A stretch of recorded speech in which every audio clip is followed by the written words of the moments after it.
খাটের উপর বসে থেকে নাস্তা পাওয়া যায় কিন্তু একমাত্র বাপের বাড়িতে।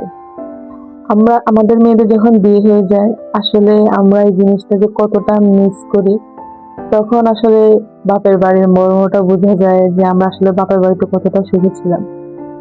বাপের বাড়িতে আসলে এই যে মায়ের এত আদর, স্নেহ, এটা বোঝা যায় বিয়ের পরে। মায়ের মূল্যটা আমরা দেই আরকি তখন, যখন আমাদের বিয়ে হয়ে যায়। কিন্তু পরের বাড়িতে আসলে এই জিনিসটা খুব কম মেয়েদের ভাগ্যে জোটে।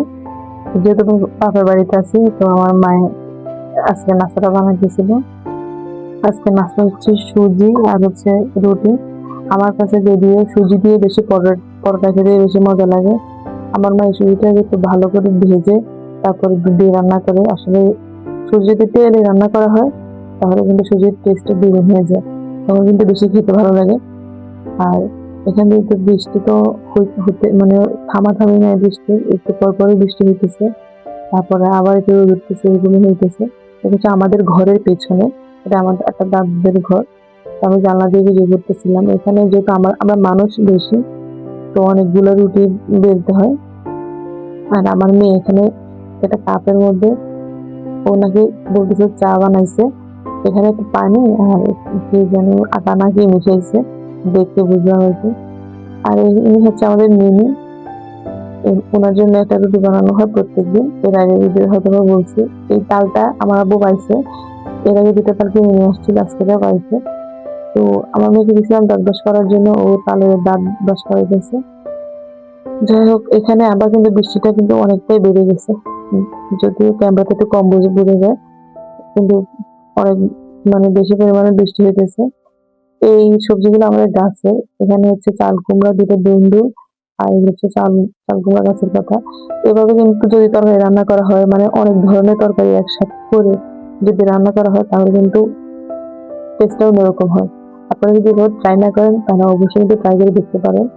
আর এখানে আমি এখন হুইল পাউডার নিচ্ছি, হুইল পাউডার নিয়ে আর কি তাকে দাঁত ব্রাশ করতেছে। আর কি বাচ্চাদের আর কি গাছ থাকে বলেন। এখানে এই গাছগুলো যে আমার মা পাতাগুলো নিচে এখান থেকে নিচে চাল কুমড়াটা এই গাছে ধরছে। এটা যে বৃষ্টি বেশি হওয়ার কারণে একদম গোড়া নরম হয়ে গেছে, যার কারণে এখন পড়ে গেছে নিজে নিজে। এটা হচ্ছে কইরা বলি আমরা আমাদের ভাষায়, আপনারা কি বলেন জানি না।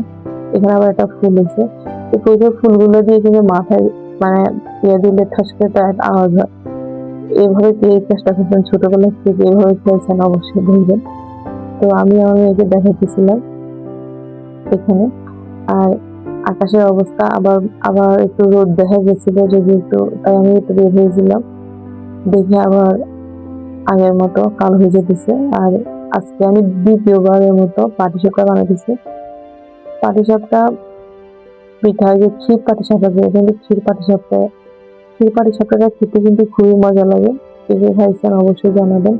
আর আমার মা এখানে তালের পিঠা বানাবে, যেহেতু এখন তালের সিজন, তাই তালের পিঠা একটু খেতেই হয়। সিজনের জিনিস যদি খাওয়া হয় তাহলে কিন্তু ভালো লাগে, আবার আনসিজনেও খেতে অনেক মজা। আমার মা অনেকগুলা একবার করে তারপরে রেখে দিবে। এবার নারকেল যত বেশি দেওয়া হবে তত কিন্তু পিঠাটা খেতে বেশি মজা লাগবে। আর এখানে ভেজে নিতেছে, একদম তুলতুলে নরম হয়েছে। এই তালের পিঠাটা যত নরম হয় তত খেতে ভালো লাগে। এক একজন আসলে এক রকমের বেশি বানায়, অনেকে একদম ছোট ছোট করে বানায়। আবার এটা কলা পাতার মধ্যে কিন্তু বানানো হয়, মাটির চুলার মধ্যে। ওই ওই ওটার টেস্ট আলাদা, কিন্তু ওটাতে তেল দেওয়া হয় না, এটা খোলার মধ্যে করা হয়। আমরা ওইভাবে কিন্তু আগে খাইতাম। আর আগে দেখতাম বেশি মানুষ কিন্তু তেলের মধ্যে ইয়া করতো না, ছাড়তো না। বেশি মানুষ দেখতাম আপনার ইয়ার মধ্যে, এই কলা পাতার মধ্যে দিয়ে তারপরে বানাইতো। তো এই তো আমার নিজের আজকে নতুন একটা দোলনা বানানো হলো।